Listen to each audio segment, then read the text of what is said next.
The champagne bubbles in my glass matched the effervescent laughter surrounding me, a stark contrast to the hollowness expanding in my chest. I sat alone at table 19, the dreaded singles table, tucked away in the corner of the lavish ballroom where my cousin Sophia was celebrating her wedding. The white satin tablecloth felt cool under my fidgeting fingertips, a small comfort as I watched couples twirl across the dance floor, their happiness a silent mockery of my solitude. "You can do this, Ellie," I whispered to myself, smoothing down the burgundy bridesmaid dress that had cost me 2 weeks' worth of tips from the diner where I worked. The material clung uncomfortably to my skin in the warm room, a physical reminder of how out of place I felt. 3 months ago, I would have attended with Daniel, my fiancé of 2 years. Now, his absence was a gaping wound, still fresh from his sudden departure.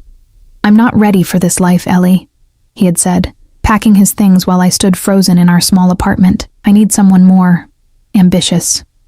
The diamond ring he'd placed on my finger now sat in a drawer at home, a painful reminder of broken promises. I took another sip of champagne, wincing as the bubbles burned my throat. The wedding band transitioned to a slow song, and couples gravitated toward each other like magnets. My phone buzzed with a text from Sophia. "Where are you?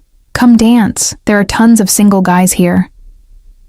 I slipped my phone back into my clutch without responding. The last thing I needed was my well-meaning cousin playing matchmaker. The weight of pitying glances from relatives had become unbearable. Poor Ellie, left at the altar. Well, not quite the altar, but close enough for the family gossip mill. The crystal chandelier above cast fractured light across the room, creating shadows that danced along the walls. I focused on the play of light, trying to ignore the knot of anxiety tightening in my stomach. My gaze drifted to the entrance, where a sudden shift in energy caught my attention. 3 men entered the ballroom, and the atmosphere changed instantly. The first 2 were clearly security, broad-shouldered, vigilant, with barely concealed earpieces. But it was the man between them who commanded attention without even trying. Tall and imposing, he wore a tailored black suit that contrasted sharply with the crisp white of his dress shirt. No tie, just the top button left casually undone. A subtle rebellion against formality. His dark hair was perfectly styled, not a strand out of place, framing features that seemed carved from marble by a sculptor obsessed with creating perfection. His jawline was sharp enough to cut glass, shadowed by the faintest hint of stubble that only emphasized its strength. But it was his eyes that made my breath catch, dark as midnight and just as mysterious, scanning the room with calculated precision. He moved with the fluid grace of a predator, every step purposeful. I couldn't look away, even as a voice in my head whispered warnings. This man was dangerous, not in the way that spoke of physical violence, though his powerful frame certainly suggested that capacity, but in the way that promised to shatter carefully constructed walls and expose vulnerabilities better left hidden. I forced myself to look down at my half-empty champagne glass, unsettled by my own reaction. The last thing I needed was to be captivated by another man, especially one who screamed trouble from every pore. "Ellie!" My cousin Mia appeared beside me, her bridesmaid dress identical to mine, but somehow looking infinitely better on her petite frame. "Why are you hiding back here? Come dance with us." "I'm just taking a break," I lied, my smile not quite reaching my eyes. "These heels are killing me." Mia's gaze drifted past me, her eyes widening slightly. "Oh my God," she whispered, leaning closer. "Do you know who just walked in?" I shrugged, feigning disinterest despite knowing exactly who she meant. "That's Dante Russo," she hissed, excitement making her voice tremble slightly. "The Dante Russo. What is he doing at Sophia's wedding?" The name triggered a vague recognition. I'd seen it in newspaper headlines, usually accompanied by words like alleged and organized crime. Never convicted, always suspected. The rumors painted him as a modern kingpin, with hands in everything from real estate to nightclubs, all fronts for more sinister enterprises. "I think his family owns the venue," Mia continued, her eyes never leaving him. "They say he never attends events here personally, though. I wonder—" "Mia," someone called from across the room, and she squeezed my arm. "Don't disappear, okay? Promise you'll at least dance once tonight." I nodded, watching her flutter away, grateful for the reprieve from conversation. My momentary peace was shattered when I noticed my ex-fiancé's sister, Vanessa, approaching with determined steps, pulling a tall man behind her. My stomach dropped. I wasn't prepared for this confrontation. "Ellie!" Vanessa's voice carried the false warmth I'd grown to recognize during my time with Daniel. "What a surprise to see you here. Are you alone?" The last word dripped with barely concealed satisfaction. Of course she knew I was alone. Daniel had probably told his entire family about leaving me. "I'm with the bridal party," I responded, fighting to keep my voice steady. "Oh, that's right. You're Sophia's second cousin, was it?" Her smile never reached her eyes. "This is Marcus. He's a doctor." The man beside her extended his hand, his expression caught between embarrassment and pity. I shook it briefly, already calculating the fastest escape route. "Daniel was so sorry he couldn't make it today," Vanessa continued, twisting the knife deeper. "He's in Milan now, did you know? His new girlfriend's family has connections in the fashion industry. They've been very helpful with his career." Each word was precisely chosen to inflict maximum damage. I felt the heat of humiliation creeping up my neck, threatening to choke me. My eyes burned with unshed tears as I struggled to maintain composure.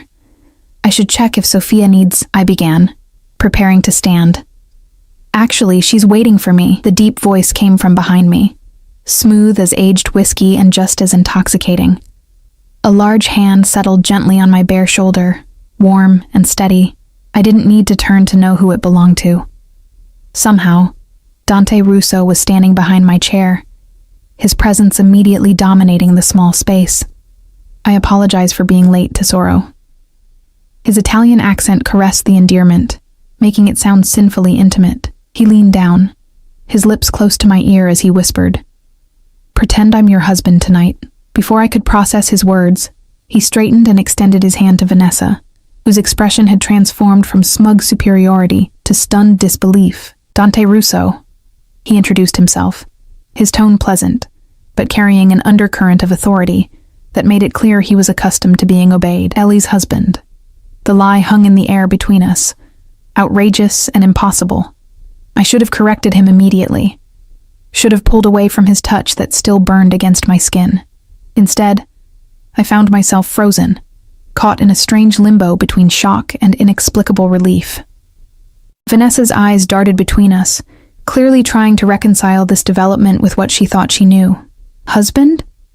But Daniel said, "Perhaps Daniel doesn't know everything about Ellie's life," Dante interrupted smoothly, his hand moving to the small of my back as he pulled out my chair. "If you'll excuse us, my wife promised me a dance." I rose on unsteady legs, hyper-aware of his hand guiding me, of the subtle scent of his cologne. Sandalwood and something darker, more complex. As he led me away from the table, I caught a glimpse of one of his security men watching us intently, his expression unreadable. "What are you doing?" I finally managed to whisper once we were out of earshot, my heart hammering against my ribs. Dante guided me toward the dance floor, his movements fluid and confident. "Rescuing you, it seems," he replied, his voice low enough that only I could hear. "That woman was trying to humiliate you." "But why would you—" "Let's just say I have a particular distaste for people who prey on vulnerability." His hand tightened slightly on my waist as we reached the edge of the dance floor. Besides, the look on her face was worth the small deception, wasn't it? A reluctant smile tugged at my lips despite my confusion. Vanessa had indeed looked like she'd swallowed something particularly unpleasant. "Now," Dante said, turning to face me fully, "we should make this look convincing." Without warning, he pulled me gently into his arms, one hand settling on the small of my back, the other taking my hand in his. The contact sent a jolt through me, like touching a live wire. Up close, his presence was even more overwhelming, the subtle power in his shoulders, the faint scar that traced his left eyebrow, the impossible depth of his eyes that seemed to see right through my defenses.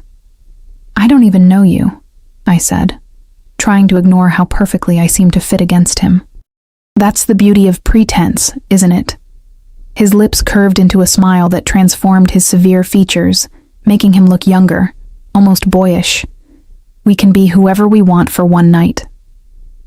The band played a slow, haunting melody as he guided me across the floor with surprising grace for a man of his size.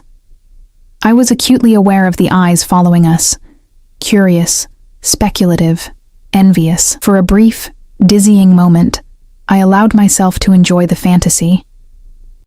To be the woman on Dante Russo's arm, desired and protected rather than abandoned and pitied. "Why are you really here?" I asked, needing to ground myself in reality. "At this wedding?" Something flickered in his eyes, caution perhaps. "I own the property. Occasionally I like to make an appearance, ensure everything is running smoothly, and you always rescue random women from uncomfortable social situations." His laugh was unexpected, a rich, warm sound that rumbled through his chest. Only the intriguing ones. The music shifted, and Dante adjusted seamlessly, pulling me slightly closer. I should have pulled away, should have thanked him for the rescue and returned to my table. Instead, I found myself relaxing into his embrace, allowing the steady rhythm of his movements to lull me into a dangerous comfort. "Your ex was a fool," he said suddenly, his voice carrying a hard edge that hadn't been there before. I stiffened, pulling back slightly to look at him. "How did you—" "I'm observant," he replied simply. And that woman mentioned Daniel. The rest was easy to piece together. Embarrassment flooded through me. Was my heartbreak so obvious, so pathetically transparent that even a stranger could read it? "It's nothing to be ashamed of," Dante continued, as if reading my thoughts. "We've all been betrayed at some point. The question is what we do afterward." Before I could respond, I noticed Daniel's sister watching us intently from across the room, her phone in hand. A chill ran down my spine. "She's taking pictures," I whispered, panic rising in my throat. "If Daniel sees—" "Let her," Dante said, his expression hardening. In fact, without warning, he spun me elegantly before dipping me low, his face hovering inches from mine. "Give her something worth photographing." Time seemed to stop as he held me there, suspended in his powerful arms, our faces close enough that I could feel his breath mingling with mine. His eyes asked a silent question, giving me a chance to pull away. I should have. Every logical part of my brain screamed warnings. Instead, caught in a moment of reckless abandon, I nodded almost imperceptibly. His lips found mine with startling gentleness, a stark contrast to the strength evident in every line of his body. The kiss was brief but devastating, sending heat spiraling through me and leaving me breathless when he finally set me upright again. "I think we've made our point," he murmured, satisfaction evident in his tone as he glanced over my shoulder. "Your photographer friend looks positively apoplectic." I couldn't bring myself to look, still reeling from the kiss and the strange electric current that now seemed to flow between us. This was madness. I didn't know this man. This dangerous, powerful man who commanded rooms with his presence and kissed strangers at weddings. "I should go," I said, taking a step back, needing distance to clear my head. "Thank you for the intervention, but I don't think—" "Have dinner with me." It wasn't a question, but neither was it quite a command. "Tomorrow night." "I don't—" "One dinner," he pressed, his gaze intense, "to thank me properly for my gallant rescue." A smile tugged at my lips despite myself. "Is that what it was? What would you call it?" "I'm not sure yet," I admitted. "But I know getting involved with you would be a mistake." Something darkened in his expression. "You don't know anything about me. I know enough. The whispers, the security men, the aura of controlled danger that surrounded him like a second skin. Men like you are complicated. And you've had enough complications," he finished for me, understanding flickering in his eyes. "Fair enough." He reached into his jacket and produced a business card, offering it to me between two fingers. "When you change your mind, call this number. Directly to me, no intermediaries. I won't change my mind," I said, even as my fingers closed around the heavy cardstock. His smile was knowing, almost predatory. "We'll see." With that, he lifted my hand to his lips, pressing a kiss to my knuckles that somehow felt more intimate than the one we'd shared on the dance floor. "Enjoy the rest of your evening, Ellie," he murmured, before turning and walking away, his security falling into step behind him. I stood frozen on the edge of the dance floor, the weight of his card burning in my hand, the ghost of his touch still lingering on my skin. Around me, the wedding continued. Music playing, couples dancing, champagne flowing, but something fundamental had shifted, like the first tremor before an earthquake. I didn't know it then, but that moment, that single, reckless moment when I'd allowed a dangerous man to pull me into his arms, would be the pebble that started an avalanche, burying the life I'd known under its unstoppable force. I slept fitfully that night, dreams filled with dark eyes and whispered promises. When morning came, I found myself staring at Dante's business card on my nightstand. The embossed black text against cream cardstock read simply, Dante Russo, with a phone number beneath. No company name, no title. A man who needed no introduction. I tucked the card into my wallet, telling myself I was only keeping it as a memento of a strange night. A story I could tell someday when the wound of Daniel's betrayal had healed into a scar I could touch without pain. The diner where I worked was busier than usual for a Sunday. I moved between tables with practiced efficiency, refilling coffee cups and taking orders, grateful for the distraction of mundane tasks. My apartment was too quiet, too full of echoes from a life shared with someone who'd found me lacking. Earth to Ellie. Maria, my fellow waitress, snapped her fingers in front of my face. Table 7's been trying to get your attention for 5 minutes. Sorry, I mumbled, forcing myself back to the present. What's going on with you today? You're a million miles away. I shrugged, unwilling to explain. How could I describe last night? The rescued damsel in distress, and the dangerous man playing knight. It sounded absurd in the harsh light of day. Nothing. Just tired from the wedding. Maria's eyes lit with interest. Oh, right. How was it? Meet any cute guys? The image of Dante's face inches from mine flashed unbidden in my mind. No, I lied. Just the usual wedding stuff. She looked unconvinced, but was distracted by the bell above the door announcing new customers. I turned automatically, coffee pot in hand, and nearly dropped it. 2 men in dark suits entered, their builds and watchful eyes immediately familiar. The security detail from last night. My heart stuttered as I searched for their employer, but they appeared to be alone. They took a booth near the window, and I hesitated, irrationally afraid to approach, yet strangely disappointed that Dante wasn't with them. You want me to take that table? Maria asked, following my gaze. No, I said quickly. I've got it. I smoothed down my apron and crossed the diner, trying to project professional indifference. Up close, I recognized one of them as the man who had been watching Dante and me dance. Good morning, I greeted, placing menus before them. Coffee? The larger of the 2 men studied me with surprising intensity, before nodding. Miss Sullivan, Mr. Russo sends his regards. I nearly fumbled the cups I was setting down. You're here because of me? The second man, leaner but no less intimidating, gave a slight smile. The boss mentioned meeting you last night. Said you worked at a diner. Wasn't hard to find which one. A chill ran down my spine. So you just tracked me down?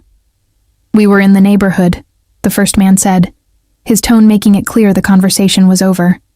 Coffee, black, and whatever breakfast special you recommend. I took their orders mechanically, mind racing. They were here watching me, reporting back to Dante. The thought should have terrified me, should have sent me running for the phone to call the police. Instead, I felt a perverse thrill, a forbidden excitement at being the focus of such attention. The men ate quietly, left a generous tip, and departed without further conversation. But their presence lingered like a promise, or a warning. When my shift ended at 3, I stepped outside to find a sleek black Bentley parked across the street. The back window lowered as I watched, revealing Dante's unmistakable profile. Get in, he called, his voice carrying easily across the distance.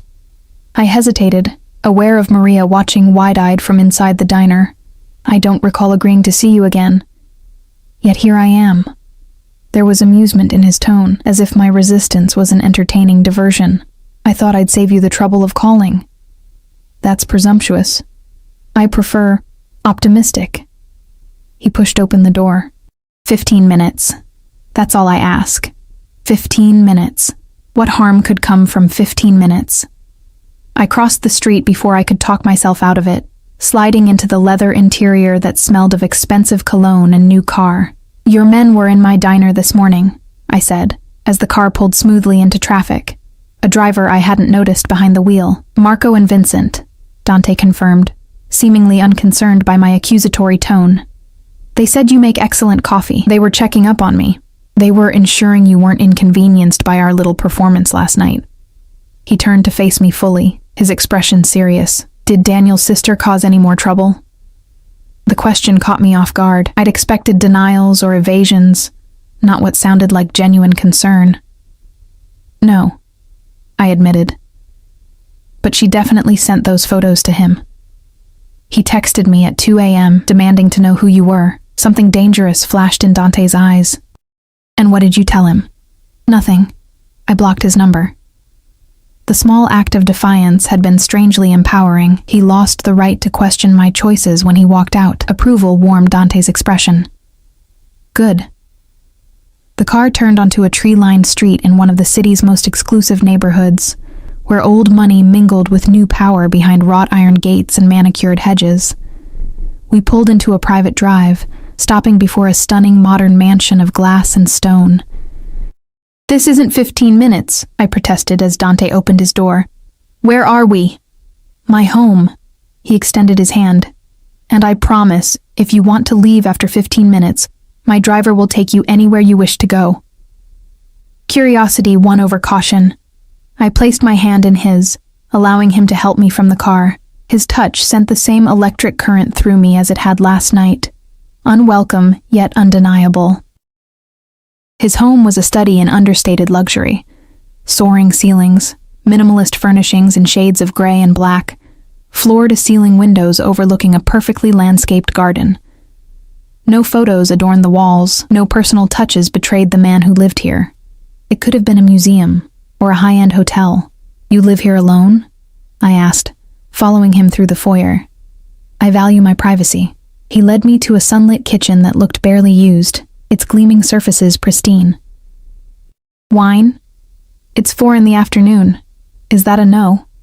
I hesitated, then shrugged. "Why not? I'm apparently making all sorts of questionable decisions today." A smile played at the corners of his mouth as he selected a bottle from a built-in wine cooler. "I wouldn't call having a drink with me questionable. Unwise, perhaps, but not questionable. Is there a difference?" "Intent." He poured 2 glasses of deep red wine. "Questionable implies uncertainty about motives. I've been very clear about mine. Have you?" I accepted the glass he offered, because from where I'm standing, you've been anything but clear. You pretended to be my husband, had your men track me down, and now I'm standing in your kitchen drinking wine worth more than my weekly rent. What exactly are your intentions, Mr. Russo? He leaned against the counter, studying me with those penetrating eyes that seemed to strip away pretense. "I want to know you, Ellie Sullivan. The real you, not the woman playing small to avoid more heartbreak." His directness was disarming. "You don't know anything about me. I know more than you think." He took a deliberate sip of his wine. 27 years old, graduated with honors in literature but working as a waitress. No living parents, one failed engagement to a man who didn't deserve you, and eyes that light up when you're challenged, like they're doing right now. Cold fear washed through me. "You investigated me." "Of course I did." He said it as if it were the most natural thing in the world. "I don't invite strangers into my home." Normal people get to know each other through conversation, not background checks. I've never claimed to be normal. His gaze never wavered. "Does it bother you that I wanted to know who you were before pursuing you?" "So you are pursuing me." I latched onto the admission, trying to regain some control of the conversation. "Was that ever in doubt?" He moved closer, his presence filling the space between us. "I wanted you the moment I saw you sitting alone at that table, trying so hard to look unbroken." His honesty stripped me of defenses. No man had ever looked at me the way Dante did, as if I were a puzzle he was determined to solve, a treasure to be claimed. "I'm not what you think I am," I said softly. "I'm not mysterious or special. I'm just getting by." "That's where you're wrong." He reached out, tucking a strand of hair behind my ear with unexpected tenderness. "Most people are content to merely exist, Ellie. But you, there's fire beneath that careful exterior." I saw it when you stood up to that woman, when you let me kiss you despite her. You're not just getting by. You're waiting to truly